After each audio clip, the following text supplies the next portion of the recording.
तमाम देखने वालों और सुनने वालों को बहुत बहुत सलाम। मैं बाबू दौर बख्शी एक नई वीडियो के साथ आपके सामने हाजिर हुआ हूँ और ये वीडियो भी पंजाबी की एक कहानी है। पंजाबी में सुनाऊंगा। उर्दू सिलेबस की एक कहानी है, बहुत पुरानी, शायद 5वीं और या 6ठी क्लास, शायद 5वीं क्लास में ही है। आप सब ने सुनी है, खरगोश और कछुए की कहानी। किताबों में या निसाब में जो कहानी लिखी है वो आधी कहानी है, पूरी कहानी किताब वालों ने नहीं लिखी और वो मैं उस कहानी को पूरा करूँगा। तो आखिर तक वीडियो को ज़रूर सुनिएगा, देखिएगा और चैनल को भी ज़रूर सब्सक्राइब करिएगा और अगर पसंद आए तो ज़रूर वीडियो को लाइक करना और शेयर करना ना भूलिएगा। तो मेरे सामने स्टूडेंट बैठे हैं तो मैं उनसे भी चाहूँगा कि वो अगर बता सकते हैं कि पूरी कहानी कैसे है। किताबों में जो लिखा है वो ये है कि खरगोश और कछुए की शर्त लगी कि वो दौड़ लगाएंगे और कौन जीतेगा। तो जो खरगोश था वो अपनी चालाकी की वजह से मारा गया कि मुझे तो बहुत ज्यादा, मेरी स्पीड बहुत तेज है तो मैं तो भाग कर चला जाऊंगा और अपनी मंजिल को हासिल करूंगा और जीत जाऊंगा। और इसी मगरूरी की वजह से वो हार गया और कछुआ उससे आगे निकल गया, क्योंकि खरगोश जो है वो रास्ते में सो जाता है। तो खरगोश ने उससे गिला भी किया और पूरी कहानी इसके आगे क्या हो सकती है। दवो जवाब दो, पंजाबी च गल करना है। दसो भाई, पता किसी को नहीं पता। जब खरगोश ते कछुआ दौड़े, खरगोश सौ गया तो कछुआ आगे निकल गया तो उन्हें अपनी मंजिल हासिल कर लिया, पा लिया।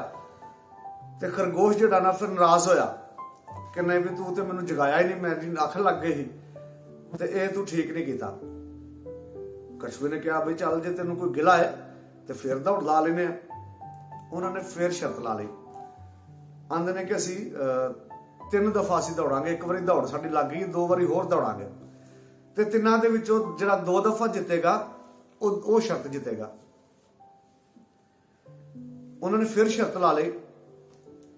इंज समझ लो कि इस टाइम ना असी डस्के च बैठे आ ते ओहदे एंगल के हिसाब नाल मैं तुहानूं कहानी सुणावांगी। जिहड़े इर्द गिर्द दे शहर ने, पहला ना उन्होंने दौड़ लाई सी वजीराबाद वाल नूं, उधर रस्ता साफ है ते उधर उन्होंने दौड़ लाई ते कछुआ जित गया। फिर खरगोश कहन लगा कि हुण रास्ता जिहड़ा है वो मेरी मर्जी का होएगा। कछुए ने कहा ठीक है भाई, तू दस तेरी मर्जी का किहड़ा रास्ता है। उन्हें कहा जी नहीं, हुण असीं गुजराले जावांगे। गुजराले ने दौड़ ला ली। जाहिर है कछुए की स्पीड घट है ते खरगोश की स्पीड ज्यादा है। खरगोश जित गया। हुण 2 दफा दौड़ के पहली शर्त जिहड़ी सी वो कछुआ जित गया ते दूसरी जिहड़ी है वो खरगोश जित गया ते मैच उन्हां दा बराबर हो गया। हुण किस तरह पता लगे कि उन्हां दे विचों जितया कौन है। फिर कछुए ने कहा कि नहीं भी एक बारी तो फिर दौड़ना है, एक बारी तेरी मर्जी नाल रास्ता हो गया, एक बारी मेरी मर्जी नाल हो गया। इंज करने असीं ना नारोवाल नूं चलने आ, जिहड़ा पहला नारोवाल पहुंच जाएगा वो जित जाएगा। कछुए ने भी बड़ी चलाकी खेडी। कछुए नूं पता सी कि इधर सैलाब आउंदे ने ते रस्ते दे विच पानी भी होएगा ते मैं पानी दे तो उतर के लंघ जांगा। खरगोश नूं पता नहीं सी। नारोवाल नूं दौड़ फिर ते जदों पहुंचे ना पसरूर ते अगे पानी जे सी, सैलाब आया सी ते कछुआ उत्थे जाके ते खलो रिहा। खरगोश जिहड़ा है वो उत्थे जाके ठहर गया। पिछों रिंगदा रिंगदा आया, कछुआ भी पहुंच गया।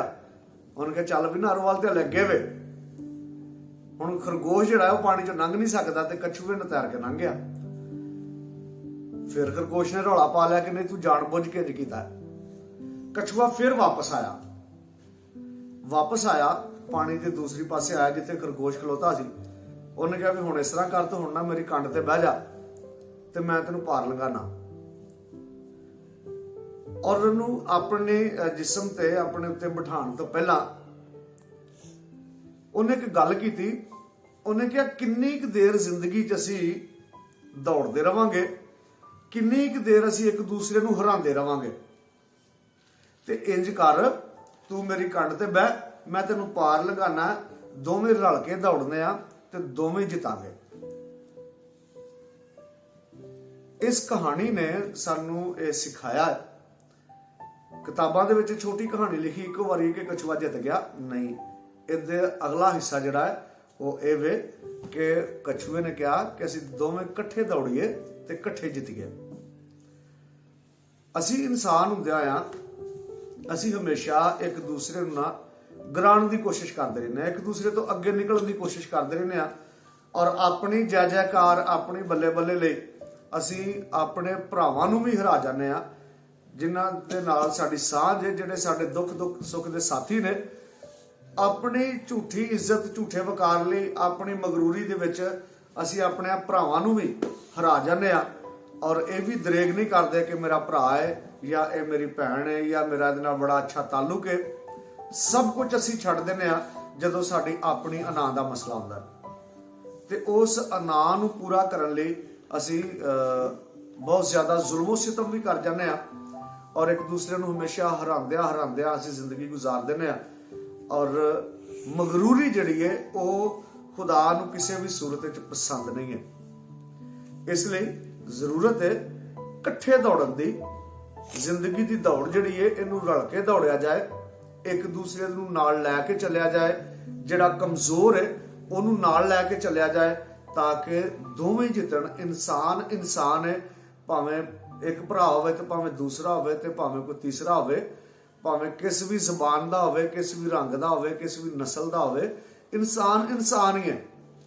ਤੇ ਜੇ ਇਨਸਾਨ ਨੂੰ ਆਪਣੇ ਵਰਗਾ ਸਮਝਿਆ ਜਾਏ, ਕਮਜ਼ੋਰ ਨੂੰ ਆਪਣੇ ਨਾਲ ਰਲਾ ਲਿਆ ਜਾਏ ਤੇ ਇਹਦੇ 'ਚ ਕੋਈ ਦਿੱਕਤ ਨਹੀਂ ਆਏਗੀ, ਬਲਕਿ ਦੁਨੀਆ ਸਿਫਤ ਕਰੇਗੀ ਔਰ ਸ਼ਰਤ ਸਾਰੇ ਜਿੱਤਣਗੇ। ਇਹ ਜ਼ਿੰਦਗੀ ਦੀ ਦੌੜ ਹੈ, ਜ਼ਮੀਨ ਤੋਂ ਲੱਗ ਕੇ ਤੇ ਆਸਮਾਨ ਤੱਕ। ਜ਼ਮੀਨ ਤੋਂ ਮੁਰਾਦ ਪੈਦਾ ਹੋਣਾ ਔਰ ਅਸਮਾਨ ਤੋਂ ਮੁਰਾਦ ਇਸ ਦੁਨੀਆ ਤੋਂ ਰਹਿਲਤ ਕਰਨਾ ਤੇ ਆਪਣੇ ਖਾਲਕੇ ਹਕੀਕੀ ਦੇ ਕੋਲ ਵਾਪਸ ਜਾਣਾ। ਤੇ ਰਲ ਕੇ ਦੌੜਾਂਗੇ ਤੇ ਸਾਰੇ ਜਿਤਾਂਗੇ। ਤੇ ਖੁਦਾ ਸਾਨੂੰ ਸਾਰਿਆਂ ਨੂੰ ਬਰਕਤ ਦੇ ਔਰ ਸੁਲ੍ਹਾ, ਇਤਫਾਕ ਤੇ ਮੁਹੱਬਤ, ਪਿਆਰ ਦੇ ਨਾਲ ਰਹਿਣ ਦੀ ਕੁਵਤ ਤੇ ਗਹਿਰਾ ਫਜ਼ਲ ਦੇ। ਸ਼ੁਕਰੀਆ।